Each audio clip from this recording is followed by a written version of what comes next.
آداب، میں ہوں وسعت اللہ خان اور میرے ساتھ ہیں زرار کھوڑو۔ وینزویلا کا جو بحران ہے اس کی ہاؤ ہو میں غزہ کا المیہ بظاہر پیچھے جاتا نظر آ رہا ہے، مگر اسرائیلی کارروائیاں ایک دن کے لیے بھی نہیں رکی ہیں۔ اس کی خواہش ہے اور کوشش بھی ہے کہ غزہ کے تمام فلسطینی شدید سردی سے اور پھر امداد کے بغیر ختم ہو جائیں، مگر فلسطینی ان حالات میں بھی کس طرح خود کو زندہ رکھ رہے ہیں، اس بارے میں ہم تفصیلی بات کریں گے پروگرام کے دوسرے حصے میں۔ مگر پہلے لاہور چلتے ہیں، جہاں گزرے سوموار کو یونیورسٹی آف لاہور کے شعبہ فارمیسی کی ایک طالبہ فاطمہ شعبے کی بلند عمارت سے گر کے شدید زخمی ہو گئیں اور اس وقت لاہور کے ایک نجی اسپتال میں موت و حیات کی کشمکش میں مبتلا ہیں۔ اس واقعے سے لگ بھگ 2 ہفتے پہلے 19 دسمبر کو شعبہ فارمیسی کا ہی ایک طالب علم اویس سلطان چوتھی منزل سے گر کے جاں بحق ہو گیا۔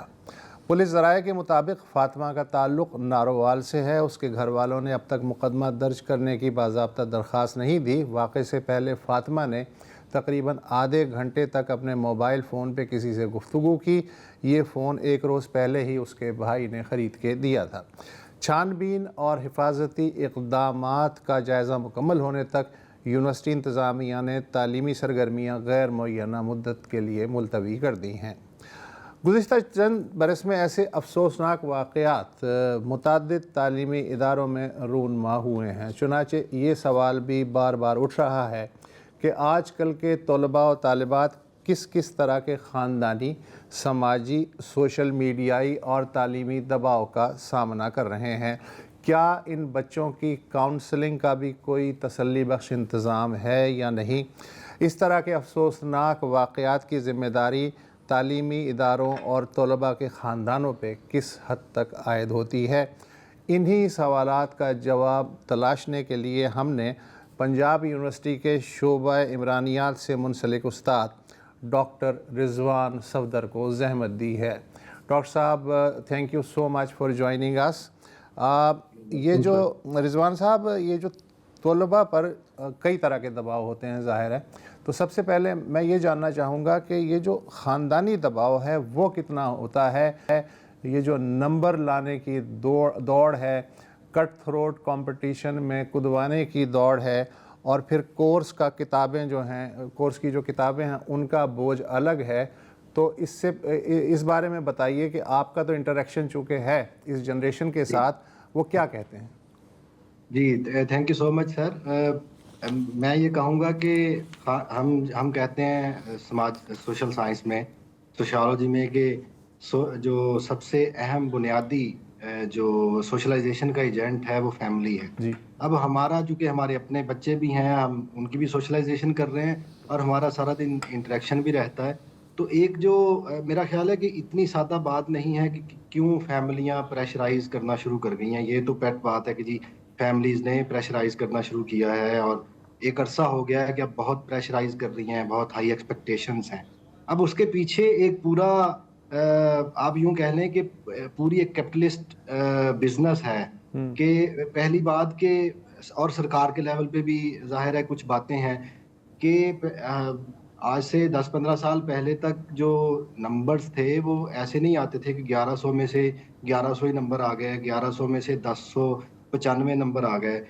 تو اتنا کمپٹیشن زیادہ بڑھ گیا ہے کہ بچوں کے اوپر اتنی زیادہ ایکسپیکٹیشنز، ہائی ایکسپیکٹیشنز ہو گئی ہیں کہ والدین نے اب مطلب آپ 99% بھی لے کے آ رہے ہو تو والدین یہ سوال پوچھتے نظر آتے ہیں کہ 1% کدھر گیا۔ ایون ہماری اپنی فیملیز میں یہ گفتگو ہوتی ہے۔ دوسری طرف جو کورس کا لوڈ ہے وہ اتنا زیادہ ہے بچوں کے اوپر، کیونکہ جو انگلش میڈیم ہے سارا اس کے اندر، ایون یونیورسٹیز کی بھی بات کریں تو وہ کورس لوڈ اتنا زیادہ ہے کہ بچے اس کو مینیج ہی نہیں کر پا رہے ہیں۔ اور آپ نے جو شروع میں بات کی کہ سوشل میڈیا نے تو ان کو ویسے ہی ڈسٹریکٹ کیا ہوا ہے کہ وہ کبھی ادھر دیکھ رہے ہیں، موبائل کی طرف دیکھ رہے ہیں، کبھی کورس کی طرف دیکھ رہے ہیں۔ تو میرا خیال ہے کہ جو پیرنٹل ایکسپیکٹیشنز ہیں اور جو اپنے کزنس کے ساتھ ان کو کمپیئر کرنا اور ان کو یہ بتانا کہ فلاں کے اتنے نمبر آ گئے ہیں، تمہارے اتنے نمبر نہیں آئے، تو میرا خیال ہے کہ یہ انڈر ایمنس پریشر جو ہے وہ بچوں کو اس میں اچھا، یہ تو خاندانی دباؤ کی آپ نے مختصراً ایک جھلک دکھا دی. یہ بتائیے کہ جس ادارے میں وہ پڑھتے ہیں، آج کل میں سمجھتا ہوں کہ کسی زمانے میں ہوگا کہ تعلیم ایک مشن ہوتی ہوگی، لیکن اب تو ایک انڈسٹری ہے، ایک کارپوریٹ سیکٹر کی ایک برانچ سمجھ لیں اسے. تو اس لحاظ سے جو بچے تعلیمی اداروں میں ہوتے ہیں، تعلیمی اداروں کی جانب سے کس کس طرح کے پریشرز ہوتے ہیں ان پہ، جنہیں وہ بعض اوقات جھیل بھی نہیں سکتے؟ جی سر دیکھیں، میں یہ کہوں گا کہ یہ انٹر پلے ہے نا پورا سوشو اکنامک اور اکیڈیمک. تو سوشو اکنامک ہم نے تھوڑا بہت بات، ظاہر ہے کچھ رولز اینڈ ریگولیشنز ہیں وہ بھی آپ نے فالو کرنے ہیں، اور تعلیمی اداروں میں آپ نے آپ کو کیپ اپ بھی رکھنا ہے. اور یونیورسٹیز میں خاص طور پہ ود ان کلاس بھی بہت زیادہ کمپٹیشن ہوتا ہے جی. کہ آپ نے کس طرح ایک دوسرے سے آگے نکلنا ہے، کس طرح سی جی پی اے لینی ہے. اور آج کل ایک بہت بڑی دوڑ جو لگی ہوئی ہے کہ آپ نے کس طرح ایک اچھی سی جی پی اے سکیور کر کے باہر نکلنا ہے، ملک سے کیسے باہر جانا ہے، اسکالرشپ کیسے ڈھونڈنی ہے، پاکستان کو کیسے چھوڑنا ہے، انگلینڈ کیسے جانا ہے، جرمنی کیسے جانا ہے، یورپ کیسے جانا ہے، امریکہ کیسے جانا ہے. تو یونیورسٹیز کی ایڈمنسٹریشنز ہیں ان کی طرف سے خاص طور پہ پرائیویٹ ایجوکیشن جو ہے، پرائیویٹ ایجوکیشن کے جو ادارے ہیں ان کی طرف سے بچوں کے اوپر اکیڈمک پریشر بھی ہوتا ہے، اور وہ پیرنٹس کی ایکسپیکٹیشنز کو بھی پورا کرنے میں لگے ہوتے ہیں. پھر ان کے اوپر ان کا جو ہے وہ اکنامک پریشر بھی ہوتا ہے کیونکہ فیسیں بہت زیادہ ہیں. لاہور میں جو پڑھ رہے بچے ہیں ان کے، اور اگر کوئی پیرنٹ ہے وہ لاہور میں افورڈ کر رہا ہے اپنے ایک بچے کو یا دو بچوں کو پڑھانا، تو پیرنٹس کے اوپر بھی بہت برڈن ہے. اور ہم نے وہ سب نوکریاں جو ہے نا وہ پڑھنے کے بعد سٹارٹ کی تھی. اب لاہور کی حد تک تو مجھے پتا ہے کہ یہ ٹرینڈ بدل گیا ہوا ہے. اب بچے جو ہیں وہ پہلے سیمسٹر میں آتے ہیں اور ساتھ وہ کوئی آن لائن رات کو نوکری کر رہا ہے، کوئی کہیں شام کے وقت نوکری کر رہا ہے. تو ان کے اوپر ادھر والا پریشر بھی ہے کہ وہ اپنی ایجوکیشن کا برڈن جو ہے یا یہاں لاہور میں رہنے کا جو خرچہ ہے وہ کیسے پورا کریں گے. تو جی راشد صاحب، ایک ہمیشہ ایک کامنٹ کیا جاتا ہے جب بھی اس طرح کا کوئی واقعہ ہو، اور اس طرح کے کئی واقعات ہوئے ہیں، اور بدقسمتی سے یہ میری جنریشن یا کبھی کبھی شاید وسعت کی جنریشن کے لوگ اکثر کہتے ہیں کہ یار ہمارے اوپر بھی پریشر تھا، ہمارے وقت میں بھی ایسی چیزیں ہوتی تھی، ہمارے پر بھی مطلب بہت دباؤ تھا. یہ جو آج کل کے بچے ہیں یہ کمزور ہیں، یہ فریجائل ہیں، یہ بہت جلدی پریشر لے لیتے ہیں. لیکن جس طرح آپ بتا رہے ہیں تو میرا خیال ہے کہ یہ تو بات تسلیم کرنی ہوگی نا کہ ہمارے وقت میں جو پریشرز تھے اور آج کے دور میں جو پریشرز ہیں اس میں زمین آسمان کا فرق ہے.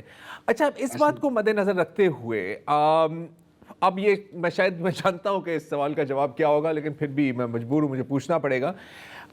تعلیمی اداروں میں، یونیورسٹیز میں کوئی کاؤنسلنگ یا کوئی مینٹل ہیلپ اس طرح کا کوئی انتظام ہوتا ہے؟ مطلب آن پیپر نہیں، پریکٹیکلی.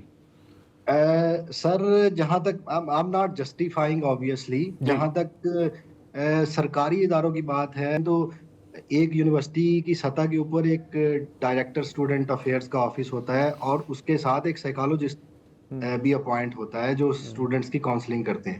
اسی طرح سے ڈپارٹمنٹ کے لیول پہ یہ پالیسی ہے اور اسی طرح سے امپلیمنٹڈ بھی ہے کہ آپ نے ایک فیمیل اسٹوڈنٹ ایڈوائزر ہونی چاہیے، ایک میل اسٹوڈنٹ ایڈوائزر ہونا چاہیے. تو وہ بچوں کو کاؤنسل کرتے ہیں جس حد تک وہ ہو سکتا ہے. ظاہر ہے وہ ہر بچے کی حد تک نہیں ہوتا. جہاں تک بات ہے کہ پرائیویٹ اداروں کی، سر پرائیویٹ اداروں کے بزنس ماڈل کا فرق ہے. پرائیویٹ اداروں کا بزنس ماڈل یہ ہے کہ آپ بچے لے کے آئیں، وہ پیسے لے کے آئیں اور اپنی ڈگری لے کے جائیں. تو ان کا تو بزنس ماڈل ہی ڈیفرنٹ ہے. مطلب دکانداری ہے نا، یہ تو پھر دکانداری ہے، آپ یہ کہہ لیں. اور ایک جو آپ نے بات کی، میں اس کو جوڑوں گا، جو بہت فیمس ڈرخائم تھیورسٹ تھے سوشیالوجی کے، انہوں نے ٹائپس بتائی تھی سوسائڈ کی. تو دو پاکستان میں وہ بہت فٹ بیٹھتی ہیں، دو ٹائپس. ایک انہوں نے انامک سوسائڈ بتایا تھا کہ یہ کیا ہوتا ہے. وہ کہتے ہیں کہ انامک سوسائڈ اس وقت ہوتا ہے جب سوسائٹی میں ریپڈ چینجز آتی ہیں اور لوگ جو ہے وہ ان کو لیک آف مورل گائیڈنس ہو جاتا ہے اور کرونک ڈس اپوائنٹمنٹ ہو جاتی ہے، تو اور ڈیزائرز بہت زیادہ بڑھ جاتی ہیں. تو آج ہم اگر دیکھیں کہ سوشل میڈیا کی وجہ سے یہ جو انامک سوسائڈ ہے ڈرخائم کا، یہ بہت پاکستان میں فٹ بیٹھتا ہے کہ ایک تو یہ جو یوتھ ہے اس کی سوشل میڈیا کی وجہ سے اور پورا جو پریشر ہے اس کی وجہ سے ایکسپیکٹیشنز بہت بڑھ گئی ہیں. فوراً سے راتوں رات وائرل ہونا چاہتے ہیں، راتوں رات ڈالرز